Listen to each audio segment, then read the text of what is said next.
जय हिंद दोस्तों, I hope आप अच्छे होंगे। आज मैं आप लोगों को भारतीय संविधान के अंतर्गत मूल अधिकार के बारे में बताऊंगा। मूल अधिकारों का उल्लेख भारतीय संविधान में किस अनुच्छेद के तहत किया गया है? यह भारतीय संविधान में भाग 3 के अनुच्छेद 12 से 35 तक किया गया है।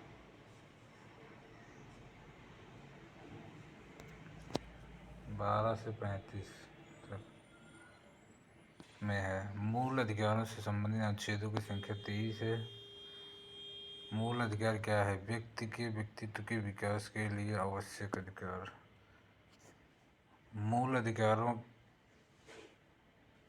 से संबंधित प्रथम दस्तावेज मैग्ना कार्टा। मैग्ना कार्टा पर किसने हस्ताक्षर किया था? ब्रिटेन के सम्राट जॉन ने। मूल अधिकारों का सर्वप्रथम विकास ब्रिटेन में हुआ था। सर्वप्रथम मूल अधिकारों को मान्यता कब प्रदान की गई? सन 1215 ईस्वी में। ब्रिटेन में बिल ऑफ राइट को सम्राट द्वारा मान्यता कब दी गई? सन 1689 में। भारत में सर्वप्रथम मूल अधिकारों की मांग कब की गई? संविधान विधेयक 1895 से।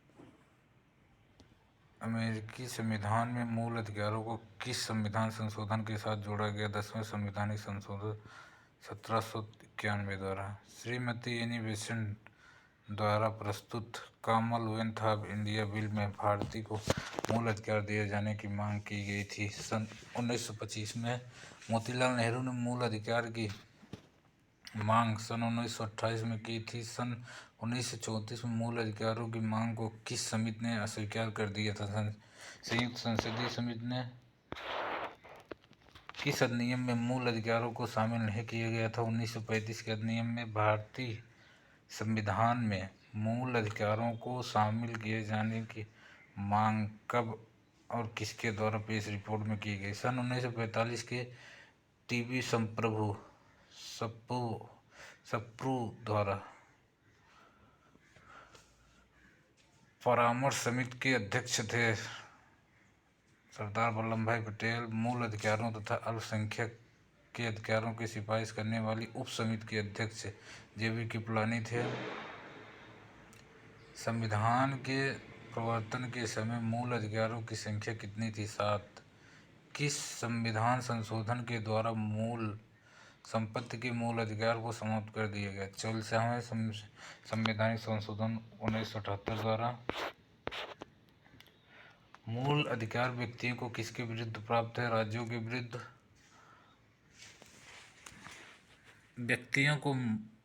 व्यक्तियों के विरुद्ध प्राप्त अधिकारों का प्रावधान किस अनुच्छेद 17, 23, 22 और 24 में? क्या व्यक्ति अपने मूल अधिकारों का अद्यतन कर सकता है? नहीं। ऐसे मूल अधिकार जो केवल नागरिकों को दिए गए हैं किन अनुच्छेद में है? अनुच्छेद 15, 16, 19, 29, 30 में। किसके आदेश द्वारा मूल अधिकारों पर युक्तियुक्त बंधन लगाए जा सकते हैं? राष्ट्रपति के आदेश द्वारा। कोई विदेशी व्यक्ति जो भारत में निवास करता है किंतु भारतीय नहीं है, उसे किन अनुच्छेदों में वर्णित मूल अधिकारों के अतिरिक्त सभी मूल अधिकार प्राप्त हैं? अनुच्छेद 15, 16, 19, 29, 30। मूल अधिकारों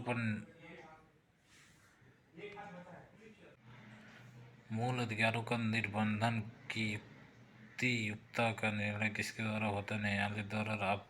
राष्ट्रीय आपातकाल की घोषणा पर स्वतः निलंबित होने वाले मूल अधिकार का वर्णन किस अनुच्छेद में? अनुच्छेद 19 में। राष्ट्रीय आपातकाल के समय किन अनुच्छेदों के अधीन प्रदत्त मूल अधिकारों को निलंबित नहीं किया जा सकता? अनुच्छेद 20 और 21 के अधीन। भाग 3 के लिए राज्य शब्द से अभिप्राय किस अनुच्छेद के अंतर्गत आने वाले राज्य से है? अनुच्छेद 12 के अंतर्गत। क्या संसद मूल अधिकारों में संशोधन कर सकती है? यह प्रश्न सर्वप्रथम किस मामले में उठाया गया था? शंकरी प्रसाद बनाम संघ के मामले में। संसद को एक विहित प्रक्रिया द्वारा संविधान में संशोधन की शक्ति है, किंतु ऐसा संशोधन संविधान के मूल ढांचे को नष्ट करने वाला न हो, यह कथन किस मामले में अवधारित किया गया था? केशवानंद भारती बनाम केरल राज्य के मामले में। भारतीय संविधान के भाग 3 में अंतर्विष्ट मूल अधिकारों की संख्या कितनी है? 6। संविधान संशोधन अनुच्छेद 13 सेकंड के अधीन किस मामले में विधि नहीं माना गया? केशवानंद भारती बनाम केरल राज्य के मामले में। समानता का अधिकार किस अनुच्छेद में वर्णित है? अनुच्छेद 14 से 18 तक। किस अनुच्छेद में विधि के समक्ष समानता और विधियों का समान संरक्षण का अधिकार वर्णित है? अनुच्छेद 14 में। कानून के समक्ष समानता कहाँ के कॉमन विधि से ग्रहण किया गया था? इंग्लैंड के कॉमन विधि से। कानूनों का समान संरक्षण कहाँ के संविधान से लिया गया? अमेरिका के संविधान से। धर्म, मूल, वंश, जाति, लिंग या जन्म के आधार पर विभेद किस अनुच्छेद में प्रतिषिद्ध किया गया है? अनुच्छेद 15 फर्स्ट में।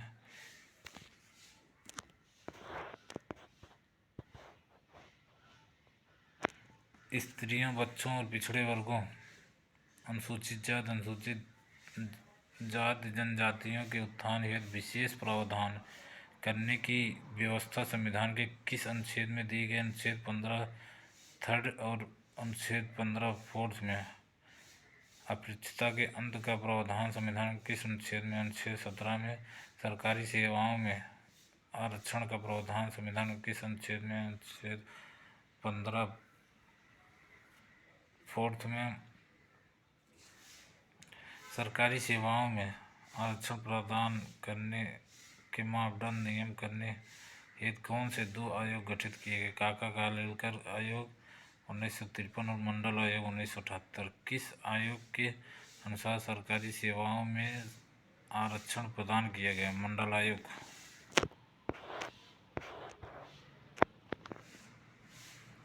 किस मामले में आरक्षण की सीमा 50% तक निर्धारित की गई है? इंदिरा साहनी बनाम भारत संघ। लोक नियोजन के विषय में अवसर की समानता का प्रावधान संविधान के किस अनुच्छेद में निहित? अनुच्छेद 16 में। कौन सा मामला मंडलवाद के नाम से जाना जाता है? इंदिरा साहनी बनाम भारत संघ। भारतीय संविधान में अपृच्छता उन्मूलन से संबंधित अनुच्छेद 17 है। संविधान के अंतर्गत मूल अधिकारों का संरक्षक सर्वोच्च न्यायालय है। अपृच्छता से संबंधित कौन सा नियम है? सिविल अधिकार संरक्षण अधिनियम 1955। उपाधियों के अंत का अधिकार किस अनुच्छेद में? अनुच्छेद 18। अनुच्छेद 18 में पाए गए कुछ अपवाद हैं। सैनिक सेवा एवं विद्या तथा शिक्षा के क्षेत्र में उपाधियां।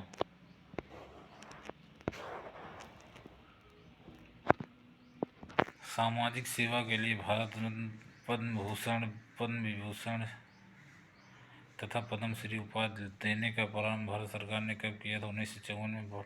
जनता पार्टी द्वारा भारत रत्न आदि उपाधियों का अंत कब किया गया? 1977 में। किस पार्टी के पतन के बाद भारत रत्न, पद्म भूषण, पद्म विभूषण तथा पद्मश्री उपाधियां पुनः आरंभ किया गया? 1980 में। जनता पार्टी के पतन के बाद भारतीय संविधान को किस भाग के अंतर्गत भारत का अधिकार पत्र कहा जाता है? भाग 3 के अंतर्गत। मूल अधिकारों का जन्मदाता किसे कहा जाता है? 1215 के मैग्ना कार्टा को।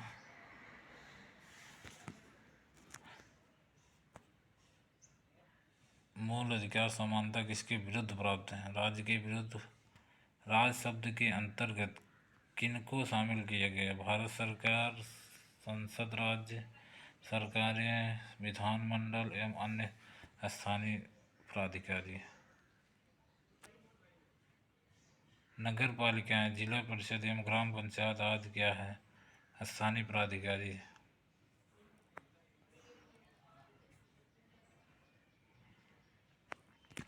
जिस व्यक्ति को विधि, उपविधि, आदेश, अधिसूचना आदि के निर्माण या जारी करने की शक्ति प्राप्त होती है वह क्या कहलाता है? प्राधिकारी कहलाता है। विश्वविद्यालय, विद्युत परिषद, एयरपोर्ट अथॉरिटी आदि किस अनुच्छेद के अधीन राज्य हैं? अनुच्छेद 12 के अधीन। किस मामले में एनसीईआरटी को राज्य नहीं माना गया है? चंद्रमोहन खन्ना बनाम एनसीईआरटी के मामले में। अनुच्छेद 14 द्वारा प्रदत्त अधिकार किसको प्राप्त है? नागरिकों और गैर नागरिकों दोनों को। विधि के समझ समानता को विधि का शासन किसने कहा? प्रोफेसर डायसी ने। नैसर्गिक न्याय का सिद्धांत किस अनुच्छेद में नहीं रहे? 21 में। व्यक्ति शब्द के अंतर्गत कौन आते हैं? नागरिक तथा गैर नागरिक दोनों। व्यक्ति शब्द के अंतर्गत विधिक व्यक्ति भी आता है। यह निर्णय उच्चतम न्यायालय द्वारा कब दिया गया? सन 1951 में। समान कार्य के लिए समान वेतन का निर्णय किस वाद में प्रस्तुत किया गया? रणधीर सिंह बनाम राजसिंह 1942 के बाद में। 82 के बाद में। सन 1967 में अप्रत्यक्षता अपराध अधिनियम का नाम कर दिया गया सिविल अधिकार संरक्षण अधिनियम।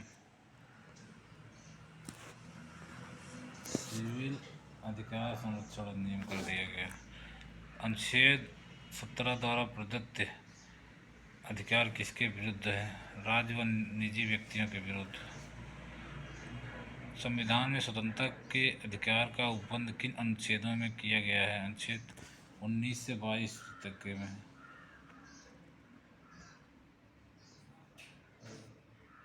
1978 से पूर्व नागरिकों के लिए स्वतंत्रता के अधिकारों की संख्या कितनी थी? 7। वर्तमान समय में स्वतंत्रता के अधिकारों की संख्या 6 है। संपत्ति के अर्जन, धारण और व्यसन का अधिकार किस संविधान संशोधन के द्वारा निकाल दिया गया? संविधान के 40वें संशोधन 1978 के द्वारा। वर्तमान समय में संपत्ति का अधिकार किस प्रकार का अधिकार है? कानूनी अधिकार। अनुच्छेद 19 के अधीन 6 स्वतंत्रताएं हैं। 19 फर्स्ट का के अनुसार वाक एवं अभिव्यक्ति की स्वतंत्रता। 19 फर्स्ट खा के अनुसार शांतिपूर्ण सम्मेलन की स्वतंत्रता। 19 फर्स्ट ग के अनुसार संगम, संघ या सरकारी समितियां बनाने की स्वतंत्रता। 19 फर्स्ट घ के अनुसार आबाद संरक्षण की स्वतंत्रता। 19 फर्स्ट अंगा के अनुसार निवास या बसने की स्वतंत्रता। 19 फर्स्ट छ के अनुसार वृत्ति, उपजीविका, व्यापार या कारोबार करने की स्वतंत्रता। अनुच्छेद 19 के अधीन प्रदत्त अधिकार किसे का प्राप्त है? नागरिकों को।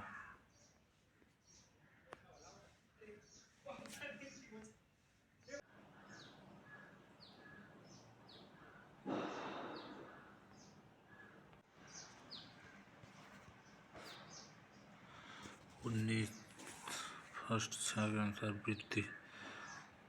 वृत्ति, जीविका, व्यापार और कारोबार करने की स्वतंत्रता। अनुच्छेद 19 के प्रदत्त अधिकार किसे प्राप्त है? नागरिकों को।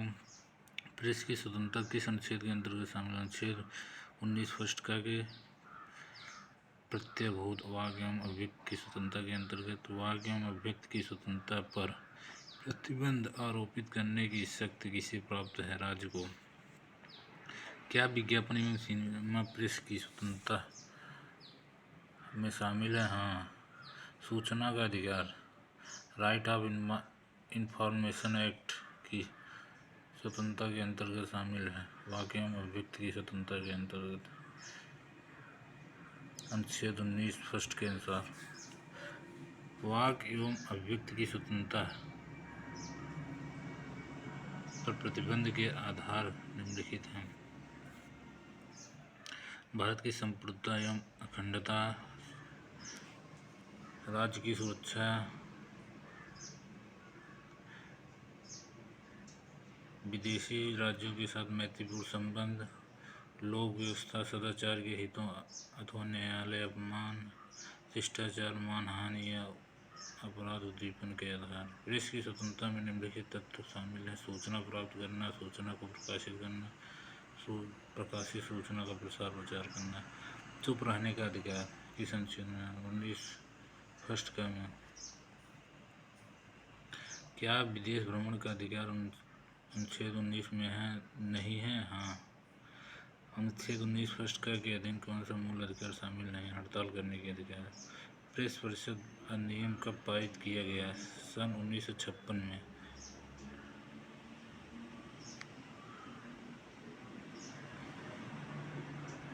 प्रेस परिषद अधिनियम में कौन शामिल होता है? एक अध्यक्ष एवं 28 सदस्य। कोई व्यक्ति प्रेस परिषद का सदस्य अधिकतम कितनी बार हो सकता है? 2 बार। संगम एवं संघ बनाने का अधिकार किसे प्राप्त नहीं है? वेश्याओं एवं सैनिकों को। नागरिकों को वाक एवं अभिव्यक्ति की स्वतंत्रता के निर्बंधन लगाने का उपबंध के संरक्षण अनुच्छेद 19 2 से 6 में। किस संविधान संशोधन में वाक एवं व्यक्ति की स्वतंत्रता पर निर्बंधन का अधिकार भारत की संपूर्णता अखंडता में शामिल किया गया है? 16वां संविधान संशोधन। संसद ने न्यायालय अपमान अधिनियम कब पारित किया? सन 1971 में। किस संविधान संशोधन अधिनियम द्वारा विदेशी राज्यों के साथ मैत्रीपूर्ण संबंधों के हित में अनुच्छेद 19 पर निर्बंधन का आधार बनाया गया? प्रथम संविधान संशोधन अधिनियम 1951। नैतिक एवं शिष्टता के आधार पर अनुच्छेद 19 पर निर्बंधन का प्रावधान किस धारा में निहित है? भारतीय दंड संहिता आईपीसी की धारा 292, 293 एवं 294 में। शांतिपूर्ण सम्मेलन की स्वतंत्रता किस आधार पर प्रतिबंधित की जा सकती है? भारत की संप्रभुता एवं अखंडता तथा लोक व्यवस्था के हित के आधार पर। भ्रमण की स्वतंत्रता का अधिकार किसे प्राप्त है? नागरिकों को। संगम एवं संघ बनाने की स्वतंत्रता पर प्रतिबंध किस आधार पर लगाया जा सकता है? भारत की संप्रभुता एवं अखंडता तथा लोक व्यवस्था या सदाचार के आधार पर। संगम तथा संघ बनाने की स्वतंत्रता पर युक्तियुक्त प्रतिबंध लगाने का प्रावधान किस अनुच्छेद में है? 19 में। अनुच्छेद 19 के अधीन प्राप्त स्वतंत्रता का निर्बंधन किस प्रकार होना चाहिए? युक्त या तर्कसंगत। अबाध संचरण की स्वतंत्रता पर युक्तियुक्त निर्बंधन का आधार क्या है? साधारण जनता तथा अनुसूचित जनजातियों के हितों का संरक्षण। अनुच्छेद 20 में उपबंधित अधिकार किसे प्राप्त है? सभी व्यक्तियों को। दोहरे दंड से संरक्षण का उपबंध किस अनुच्छेद में शामिल है? अनुच्छेद 20 सेकंड में। किस अनुच्छेद में प्राण एवं दैविक स्वतंत्रता का उपबंध किया गया है? अनुच्छेद 21 में। अधिवास की स्वतंत्रता पर निर्बंधन का आधार क्या है? अनुसूचित जातियों के हितों का संरक्षण।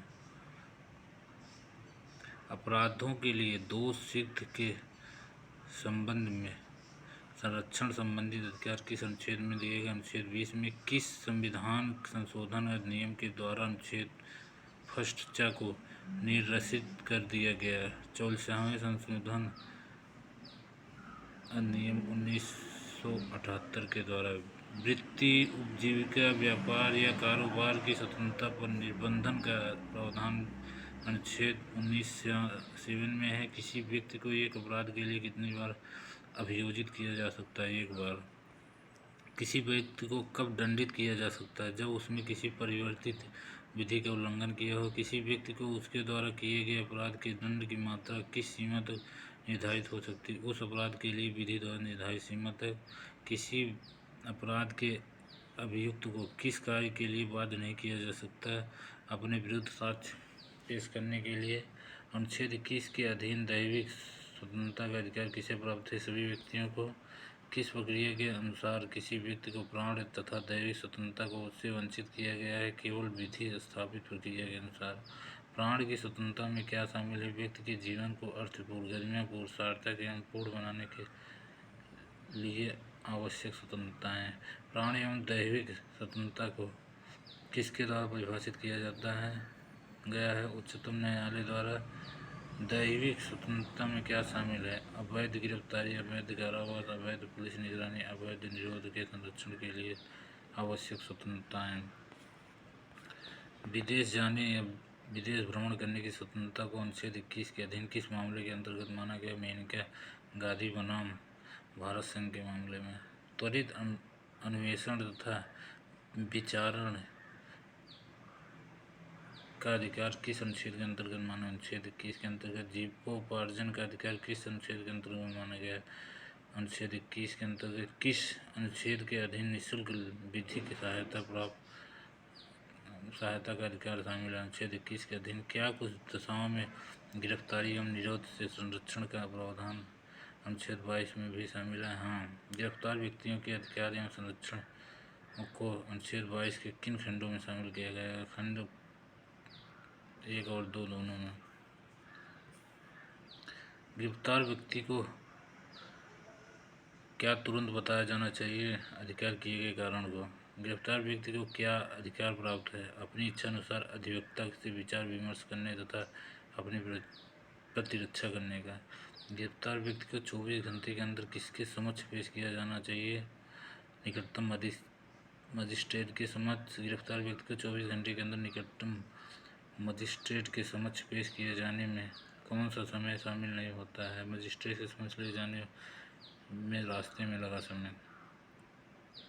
निवारक निरोध से संबंधित प्रावधान किस अनुच्छेद में शामिल है? अनुच्छेद 22 से के खंड 3 और से 7 तक में। किस वाद के अंतर्गत शिक्षा का अधिकार अनुच्छेद 21 के अधीन माना गया था? मोहनी जैन बनाम कर्नाटक राज्य के वाद में। किस अनुच्छेद के अधीन शिक्षा का अधिकार मूल अधिकार है? अनुच्छेद 21 का के अधीन। पहली बार 21 में प्रदत्त अधिकारों को न्यायालय द्वारा कब परिवर्तित कराने का अधिकार निलंबित किया गया? सन 1962 में। सन 1962 में अनुच्छेद 21 के प्रवर्तन को निलंबित करने का क्या आधार था? चीन का भारत पर आक्रमण। दूसरी बार सन 1971 में अनुच्छेद 21 के प्रवर्तन को निलंबित करने का क्या आधार था? पाकिस्तान का भारत पर आक्रमण। सन 1975 में 21 के प्रवर्तन को निलंबित करने का क्या आधार था? आंतरिक अशांति। किसी संविधान संशोधन अधिनियम द्वारा यह प्रावधान किया गया कि अनुच्छेद 21 में प्रदत्त मूल अधिकार को आपातकाल में निलंबित नहीं किया जा सकता। 44वां संविधान संशोधन अधिनियम 1978। अनुच्छेद 22 के खंड 1 और 2 में प्रदत्त अधिकार प्राप्त नहीं। विदेशी शत्रु व निवारक निरोध के अधीन गिरफ्तार व्यक्ति। निवारक निरोध क्या है? अपराध करने से पूर्व ही गिरफ्तार किया जाना। निवारक निरोध अधिनियम 1950 किसके द्वारा पारित किया गया? संसद द्वारा। निवारक निरोध अधिनियम के अधीन व्यक्ति गिरफ्तार किए गए व्यक्ति को सामान्यतः कितनी अवधि तक रखा जा सकता है? 3 माह की अवधि। निवारक निरोध के अधीन निरुद्ध व्यक्ति को 3 माह की अवधि से अधिक कब तक निरुद्ध किया जा सकता है? ये 3 माह की अवधि से पूर्व सलाहकार परिषद निरोध के लिए पर्याप्त कारण होने का प्रतिवेदन करे। सलाहकार परिषद का गठन किसके द्वारा किया जाता है? उच्च न्यायालय के न्यायाधीशों अथवा उच्च न्यायालय के न्यायाधीश होने की योग्यता रखने वाले व्यक्ति द्वारा। निवारक निरोध में गिरफ्तार व्यक्ति को किस कार्य का अवसर दिया जाता है? गिरफ्तारी के विरुद्ध न्यायालय में आवेदन करने का।